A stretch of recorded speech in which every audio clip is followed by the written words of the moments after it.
Are we filming? Yes. Okay, thank you. So, Dennis is very close to being put back together, but there's two more things we need. There's two more things we need to do before we can get to that point. One of them is changing this radiator out, so we need to take that off.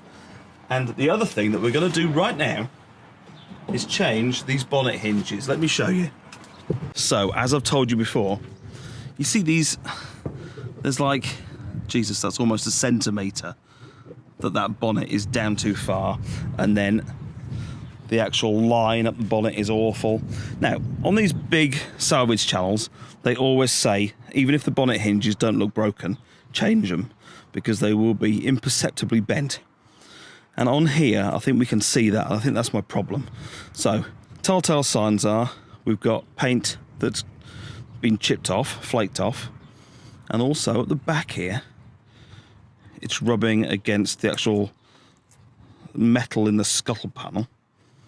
And I don't think there's a lot of adjustment in there, so the only thing that can be wrong with them is they're bent. So first off, we need to get this bonnet off.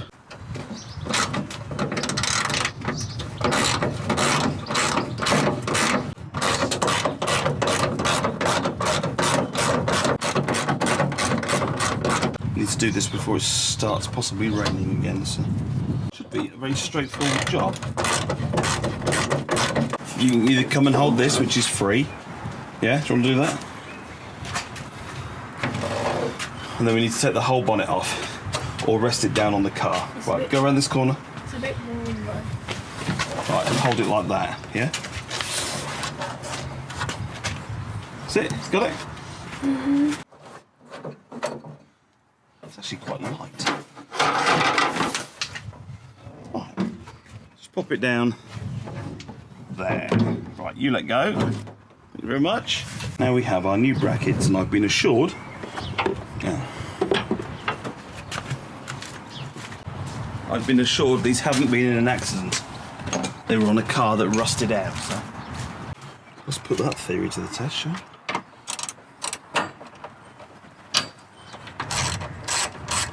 Should be that easy.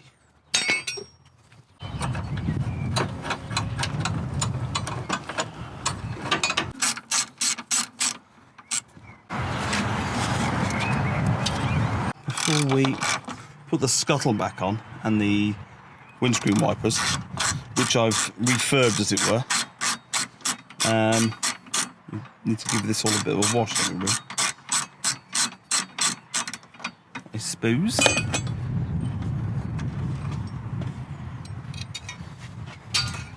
Goodbye. We're miles away now from here, so. And you can see where it's hit there. We are doing a good thing. Do you want to swap sides? Yes, please. Okay. Right, go on then. Round you come. Quick.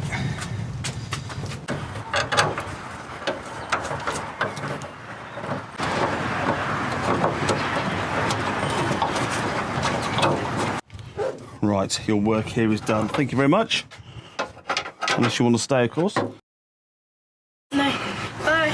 Well, that's brilliant. We've not even sort of set it up or anything yet, and that line already is much better.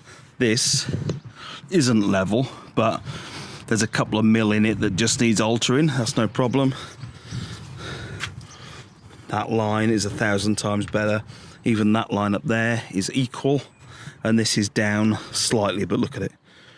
I mean, you pull it and you're almost there. Fabulous, right?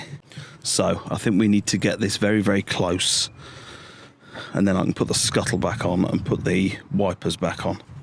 It's starting to look great. We've got the scuttle back on. We've back to blacked it as much as we can, although it hasn't made a massive amount of difference. But look at these, don't they look much better? Wing mirror's done. I kept it satin, so it looked the same as that. This side, I haven't back to black this side, but look at it. Doesn't look great, especially with the tinted indicator. And let's just put the bonnet down. Now before, when you put the bonnet down, it would catch in here in a really weird way, not a great way, and you had to sort of yank it and stuff. But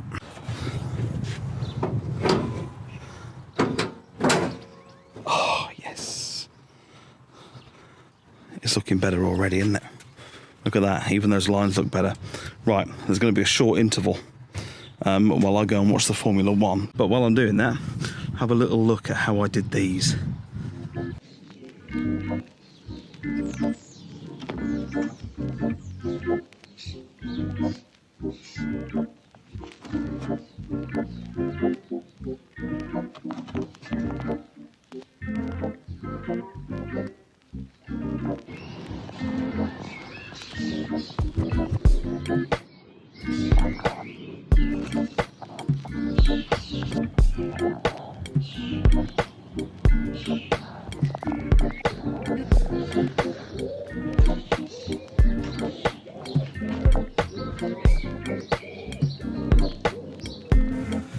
Okay, so next on the spraying agenda, these door mirror caps, they were all covered in this. I'll strip this one off, but we need to get these lights out now. And they didn't fit properly, and the reason they didn't fit properly was this stuff went over the edge and it took away this sort of bit that needs recessing. It was just too thick. So they will work fine after. This just needs a bit of araldite just to get it back there, but let's take these off, and these will be going either gloss black or satin black. I haven't made my mind up yet.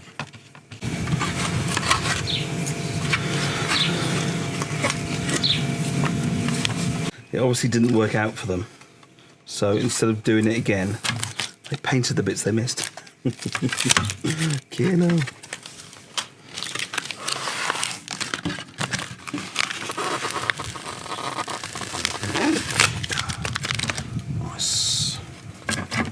Try and do it somewhere near properly, shall we? Look at it. Jesus Christ.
The last thing to do now is take this radiator out.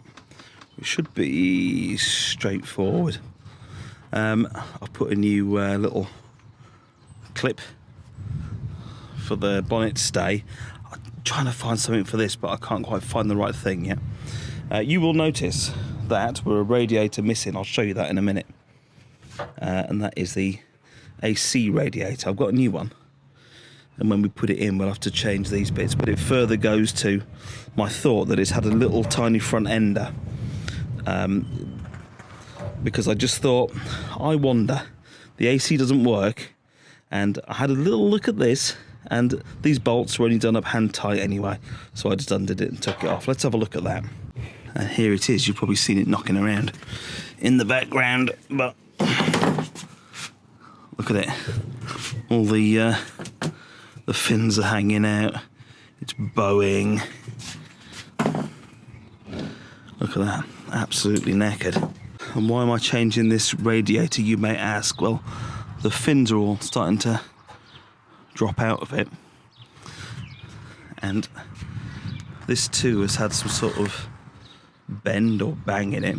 Now it's not, the car's not overheating and it's not losing water. So I did ask around, and the opinion was, if you can get better, change it.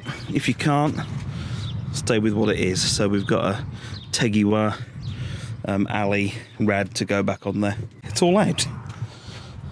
Pretty straightforward. Obviously 2 hoses and like 3 electrical connections. And also, what I found in this little expansion bowl, I don't know if you can see it, there, it's scuffed up against something and there's a tiny little hole in there. So we'll have to replace the expansion bottle too. Hopefully these won't be too difficult to put onto the new rad, but that's for the next video. Yeah, so join me in the next one where Dennis nears completion.